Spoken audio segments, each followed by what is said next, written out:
ფსიქოთერაპიის სეანსზე მგონია თქვენ ფსიქოთერაპიას აღარ ექვემდებარებით. ეს უკვე თითქმის 3 საათიანი საუბრის დასასრულს ითქვა. ნაცნობი რეპლიკებით და ნაცნობი მონაწილეებით. ვიდრე საუბარი დაიწყებოდა, შეთანხმდნენ, რომ მე გადავწყვიტე, რომ გავსვამთ კითხვებს.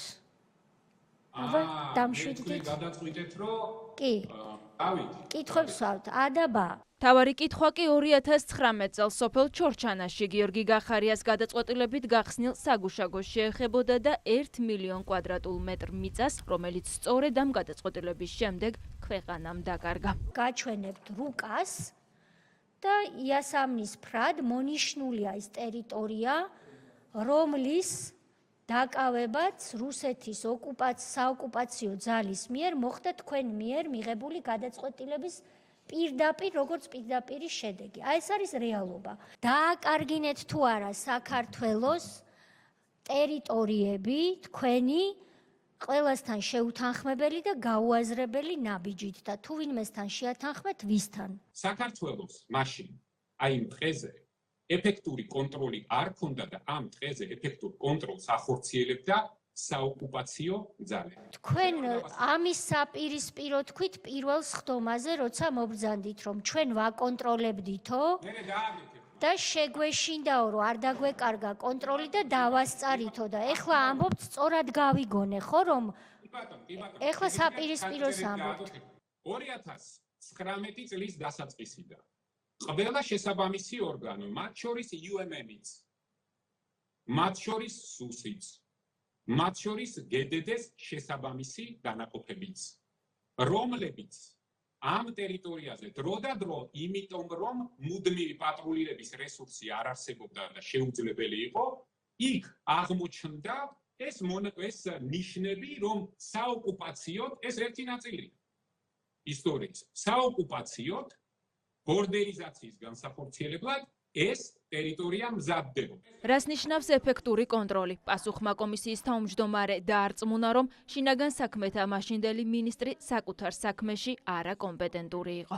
გთხოვთ ამიხსნათ სამართლებრივად, რას ნიშნავს ეფექტური კონტროლი. ამ ტერიტორიაზე შემოდიოდა ოკუპირებული ძალები, თანმიმდევრულად აკეთებდნენ მონიშნებს, აკავებდნენ საქართველოს მოქალაქეებს. ერთი მაგალითი მითხარით დაკავებულის. იქ რამოდენიმე მაგალითი იყო სახელმწიფო. რამოდენიმე მითხარით.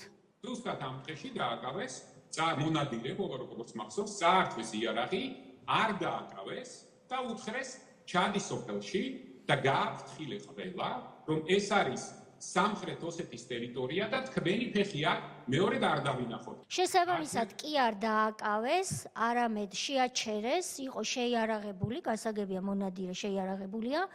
ჩამოართვეს. როგორ ფიქრობ? ვინ შეაჩერა? მეორე მხარემ, ტრულმა მხარემ. სად მოხდა? ჩვენს ტერიტორიაზე. ესე იგი, საქართველოს მოქალაქეებს შეიარაღებული ოკუპაციის ძალების წარმომადგენლები აჩერებდნენ და აჩერებდნენ და არა აკავებდნენ.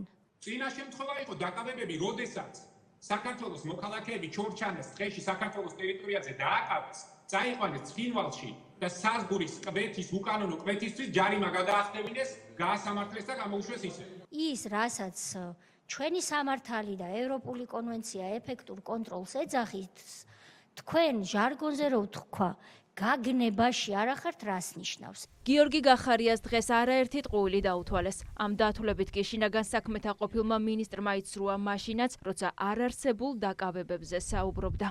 არც ერთი ჩორჩანის მიმდებარე ტერიტორიიდან დაკავება არ ყოფილა. თქვენ იცრუეთ ორი შემთხვევა.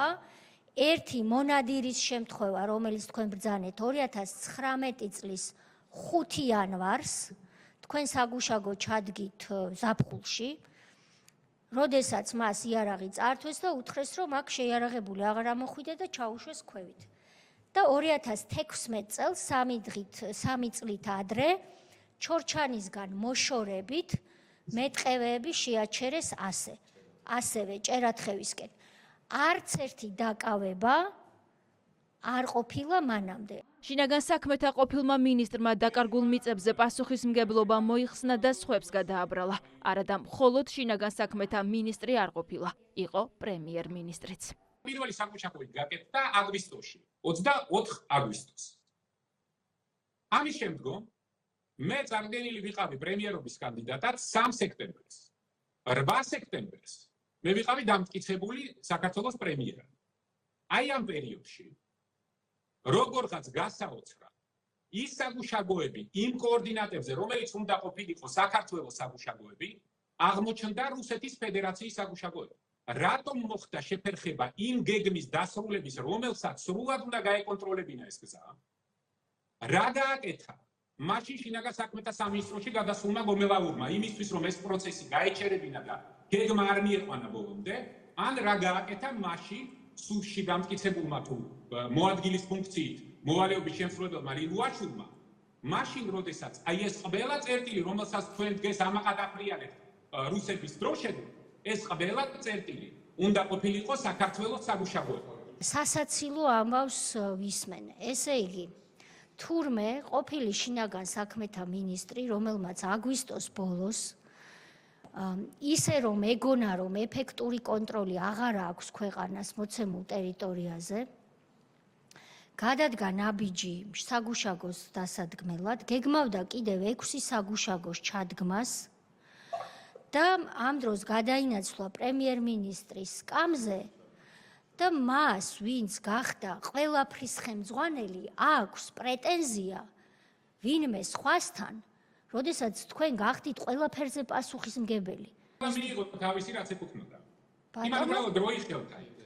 იმიტომ რომ გამბედაობა არ იყო, საქმე მieყვანათ ბოლომდე. და თქვენ სად იყავით ამ დროს პრემიერ-მინისტრიდან დაუყო. პრემიერ-მინისტრი კაცი სად იყავით ამ დროს? პარლამენტში ვიყავი დეპუტატების კითხვებს პასუხობდი, რომლებმაც მე ხმა მომცეს თურმე deep state-ის დავალება. მომზადებული ხართ, ალიბიც გაქვთ, მაგრამ მინდა გითხრათ, რომ ეს ალიბი არ ვარგა და ჩემი თხოვნა იქნება, რომ თუ პროკურატურაში ერთ დღეს დაგიბარებენ, ეს ალიბი სახში დატოვეთ, არ ვარგა ეგალი. კომისიის წევრებმა დღეს გახარიას ნაამბობს ადგილობრივების განცხადებებიც დაუპირისპირეს იმ გამოკითხული ადამიანების, რომლებმაც დაკარგული ტერიტორიების შესახებ მოყვნენ. აქ მოვიდა ელგუჯა ხარაზიშვილი. როცა ამ კაცმა თქვა, თქვენი ყურით მოусმინეთ. მას მერე რაც ეს საგუშაგო ჩაიდგა, საუბარია თქვენ მიერ იქ ჩადგმულ საგუშაგოზე. ამ ტყეში, რომელიც ძველად საკოლმეურნეო ტყე იყო, მანამდე შევდიოდით, სოფელი ვსარგებლობდით და ამ საგუშაგოს ჩადგმის მერე ვეღარ შევდივართო. შესაბამისად, თქვენ აცხადებთ, რომ ბატონმა ელგუჯამ იცრუა? არა, მithams ეს და არ ვიცი არასოდეს. თქვენთან შედარებით, ბატონი ელგუჯა ბევრად პროგრესიული ადამიანია. ბევრად პროგრესიული ადამიანია. იცრუა თუ არ იცრუა? არა. ანუ ვეღარ შედის თქვენი საგუშაგოს მიერ ჩადგმის მერე ვეღარ შედის თქვენ მიერ ამის. ამას არ აქვს განაირი მნიშვნელობა. როგორ არ აქვს მნიშვნელობა? არა. ახლა მომწერა მესიჯი გელა შერმადინმა ახალგორის გამგებელმა, რომ ჩორჩანას შემდეგ ახალგორში ჩაიკეტა აბსოლუტურად ვერც ერთი ჩვენი მოქალაქე ვეღარ შედის და ვეღარ გამოდის. გელა შერმადინი მატყუარაა? არა. არა, ძალიან კარგი. ეს რისკები კი, როგორც აღმოჩნდა გიორგი გახარიას, არ გაუთვლია. იყო თუ არა ამ რისკებს შორის ერთ-ერთი თქვენ მიერ განხილული ის, რომ ოკუპანტი სახელმწიფო პასუხს გაგცემდა. ვიცოდი, რომ პასუხს გაგცემდა ჟენევის ფორმატში და მკაცარ განცხადებას გააკეთებდა. ეს გავითვალისწინეთ. ეს ოკუპანტი სახელმწიფო, რომელმაც გამოშიგნა ამდენი წლის მანძილზე რუსეთს გულისხმობ ჩვენი ეროვნული სხეული, თქვენ იფიქრეთ შინაგან საქმეთა ფილარმონია მინისტრმა, რომელიც წუთი-წუთზე ხდებოდით პრემიერ-მინისტრი, რომ რუსეთი დაკმაყოფილდებოდა მხოლოდ ჟენევის ფორმატში ჩვეულებრივი ბლაბლაბლათი? ეს იფიქრეთ მართლა? გიორგი გახარიას დღეს 2019 წლის კიდევ ერთ თარიღზე, 20 ივნისზეც კითხეს. კომისიის წევრები მაშინ პარლამენტში განვითარებული მოვლენებით კიდევ ერთხელ დაინტერესდნენ. როდესაც თქვენ ამ შენობიდან, პარლამენტის შენობიდან იმ ძალადობრივი აქციის დაშლაზე მუშაობდით, თქვენთან ერთად იყო შესაბამის კაბინეტში, ეს იყო ზვიად ძიძიგურის კაბინეტიო, გერმანიის ელჩი. რას აკეთებდა გერმანიის ელჩი თქვენთან ერთად, მაშინ როდესაც თქვენ ძალიან მნიშვნელოვან გადაწყვეტილებებს იღებდით? ობიექტური ინფორმაცია რომ გასულიყო და ამ ადამიანებს თვითონ ენახათ, რომ შტურმი ხორციელდებოდა პარლამენტზე, ეს იყო სწორი და გამართლებული ნაბიჯი. ეს გაეწავნა არა მხოლოდ გერმანიისებს, აბელას. აქედან გერმანიის ელჩი ადგა და მოვიდა პარლამენტის შენობაში. ვინ შემოუშვა პარლამენტის შენობაში გერმანიისგან? წარმოდგენა არა. ჩემთან არ მოსულა. ელჩი იქ ესწრებოდა, იყო უყურებდა ამ ყველაფერს და იყვნენ დეპუტატებიო. როდესაც ეს აგრესიული მასა იყო და მართლაც მიმდინარეობდა შტურმი პარლამენტზე, ელჩი და დეპუტატები იქ რო ყოფილიყვნენ, ისინი უნდა გაგეყვანათ იქიდან. ნუ თუ არავინ არ გირჩიათ, რომ იქიდან უნდა გასულიყვნენ ისინი, იმიტომ რომ თქვენ საპოლიციო ღონისძიებას ახორციელებდნენ. ნინო ლომჯარია იყო იქ, სადაც თქვენ ტრიალებდით, ასე ვიტყვი. იქ ბევრი ადამიანი მიდიოდა. ნინო ლომჯარია იყო თუ არ იყო? არ მახსოვს, შენობაში იყო დანახული პაპს.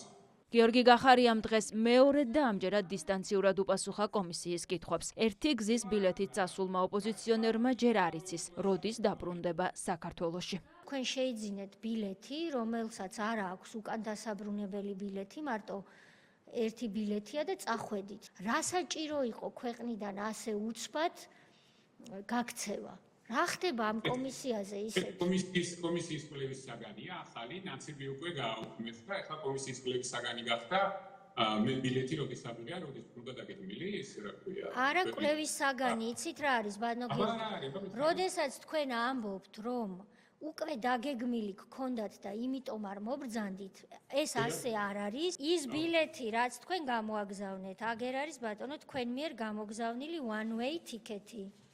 ხო, ეს one way ticket-ი კარგია. მოწმობს იმას, რომ 13-ში, 3-ის ნახევარზე გაქვთ ერთი გზა ბილეთი ნაყიდი იქით. 13-ში, როცა დილით 9 საათზე მამა თქვენს უკვე ჩვენ ჩავაბარეთ, მას მერე რაც იცოდით, რომ აქ უნდა მოსულიყავით, თქვენ ქვეყნიდან წახვედით. ეს არის ასე და არა სხვანაირად. ეს ასე. გიორგი, მოიხედეთ ერთ სამით. რა დღეში ხარ, ერთი მითხარი რა? არა, რა დღეში ხარ, ერთი გამაგებინე. რა იყო, შეგეშინდა, წახვედი, ეხლა ონლაინ ხარ, გონია რომ შორს ხარ. და დგახარ ეხლა და გონია რომ ბლატაობ, ხო? ცოტა გააკონტროლე თავი. შენ ეთყობა თუთაშხიას ბევრს უყურებდი. ის გაპარვის ეპიზოდი როა, ხო იცი რა საოცრად წავიდაო. ხო და გაეცი ეხლა პასუხები კითხვებს. ყურე ერთი ამას, რა ბლატაობს. გაქცეული აქაც ვერ მოხვედი. კომისიას დავამთავრებო და დამთავრდი აქ. ისე დამთავრდი, რომ ძლივს ჩაერთვე რომელიღაც სასტუმროდან. აი ეს არის რეალობა. დღეს ინტერნეტ კავშირი არ გათიშულა. პირდაპირ ეთერი ორივე მხარის თანხმობით დაახლოებით 2 საათ ნახევარში გაითიშა. თუ კითხვები არ არის ამ ნაწილში დასრულებულია. სულ ეს იყო დავასრულეთ? რამე გინდათ რომ თქვათ კიდევ? არა, რა ვიცი. ოკეი, ნახვამდის. ხო, თქვათ იშოთ.